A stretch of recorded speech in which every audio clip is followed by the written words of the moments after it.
बहुत से लोग ऐसे होते हैं उनको रिद्धि सिद्धि की कामना होती है। देखो आप लोग अन्यथा मत मानना, और मानो तो मानो। सबसे अच्छी बात यह है कि किसी भी भगवत प्राप्ति के पथ पर चलने वाले साधक को कभी भी रिद्धि सिद्धि के फेर में नहीं रहना चाहिए। हमें कोई चमत्कार प्राप्त हो जाए, हमें कोई सिद्धि प्राप्त हो जाए, ऐसी कामना स्वप्न में भी नहीं होनी चाहिए। स्वप्न में भी कामना होगी तो पथभ्रष्ट हो जाओगे। हम आपको क्या बताएं, कई लोग वैष्णवता प्राप्त करने के बाद भी, भगवत शरणागत होने के बाद भी, और हम अधिक क्या कहें, घर द्वार छोड़कर साधु सन्यासी होने के बाद भी कई बार रिद्धि सिद्धि के चक्कर में, तंत्र मंत्र के चक्कर में पड़ जाते हैं और सोचते हैं कि गोपाल मंत्र जपते जपते तो सिद्धि भई नहीं, राम मंत्र, नारायण मंत्र, कृष्ण मंत्र जपते जपते तो सिद्धि भई नहीं, तो चलो अब किसी अघोरी को गुरु बनावें और फिर भूत प्रेत का मसान जगावें, भूत प्रेत का मंत्र जपें और सिद्धि हो जाए। सत्य घटना है। एक महापुरुष ने, एक महानुभाव ने गोपाल मंत्र के 18 पुरस्करण किए। कितने? विधि पूर्वक। कामना यही थी कि कोई सिद्धि हो जाए, सिद्धि हुई नहीं। अरे बोले सिद्धि विधि तो कुछ भई नहीं।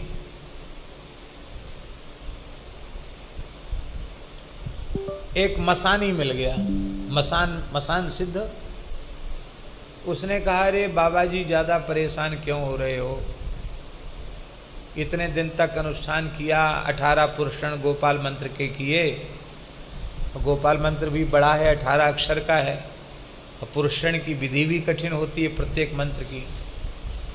तो कोई बात नहीं, हम तुम्हें मंत्र देते हैं, स्मशान में बैठ के जपो, मुर्दा की छाती पर बैठ के जपो, प्रबंध सब हम तुमको कर देंगे, तीसरे दिन सिद्धि तुम्हारे सामने आ जाएगी।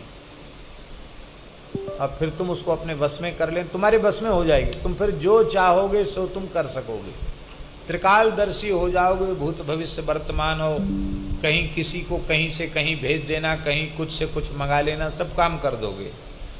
अरे बोले महाराज तो बहुत अच्छा है, इतने साल बेकार ही बर्बाद किए, गोपाल जी तो आए नहीं, चलो 3 दिन में सिद्धि आ जाएगी, यही ठीक है। वो स्मशान में बैठकर जप करने लगे। तो वह तामसी सिद्धि, भूत ही प्रेत होते हैं और कौन होते हैं, वो आए। तो सिद्धि पीछे खड़ी थी तीसरे दिन और चिल्लाकर कह रही थी, प्रसन्न हूं, मांग ले, क्या मांगता है। तो वो महापुरुष बोले कि तुम सामने तो आओ।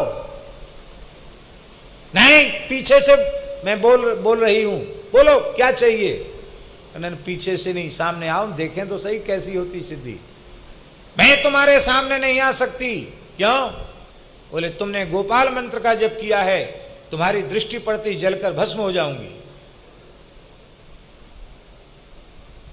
बोले हमको कुछ नहीं चाहिए, चली जाओ। वो जो गुरु था, उपदेष्टा, वो दूर बैठा देख रहा था। बोले तुमने हाथ से अवसर खो दिया। बोले बस अब जो जितने कर्म होने थे सो सब हो गए। सकल कर्म कर थके गुसाई, सुखी न भय अभय की नाई। सब बर्बाद हो गया हमारा। फिर अपने वैष्णव गुरु की शरण में गए रो करके। बोले कोई बात नहीं, पंच